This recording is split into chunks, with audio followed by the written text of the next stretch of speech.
Unexpectedly এই কুকুরটা 4টে বেড়ালের মাতে পরিণত হয়। আগের বছরে তারা একটা কুকুরকে রাস্তার অ্যাক্সিডেন্ট থেকে উদ্ধার করেছিল।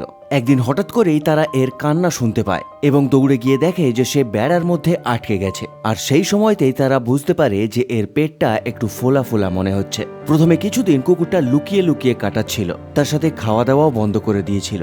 এই জন্য তারা একে ডাক্তারের কাছে নিয়ে যায়। ডাক্তার দেখে বলে যে অ্যাক্সিডেন্টের জন্য এর যে ইনজুরিটা হয়েছে তার জন্য এর মা হওয়া খুবই ডিফিকাল্ট, আর যে সার্জারি করতে হবে তাতেও অনেক খরচা হবে। এবার যেহেতু এরা সবে সবে কলেজ পাস করেছিল তাই এদের কাছে অত টাকা ছিল না, এই জন্য তারা বন্ধুদের কাছ থেকে হেল্প চায়। প্রায় 30 জন বন্ধু তাদেরকে টাকা দিয়ে হেল্পও করে। কুকুরটার অপারেশন করে বাচ্চাগুলোকে বের করা হয়, কিন্তু দুর্ভাগ্যবশত একটাও বাচ্চা বাঁচেনি। কুকুরটা তার বাচ্চাগুলোকে হারিয়ে প্রচন্ড পরিমাণে ডিপ্রেস হয়ে গিয়েছিল।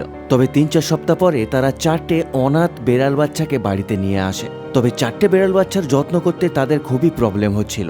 অদ্ভুতভাবে তারা পরের দিন সকালে উঠে দেখে তাদের কুকুরটা ওই 4টে বেড়াল বাচ্চার দায়িত্ব নিয়ে নিয়েছে এবং কুকুরটা বেড়াল বাচ্চাগুলোকে নিজের বাচ্চার মতোই বড় করতে শুরু করে।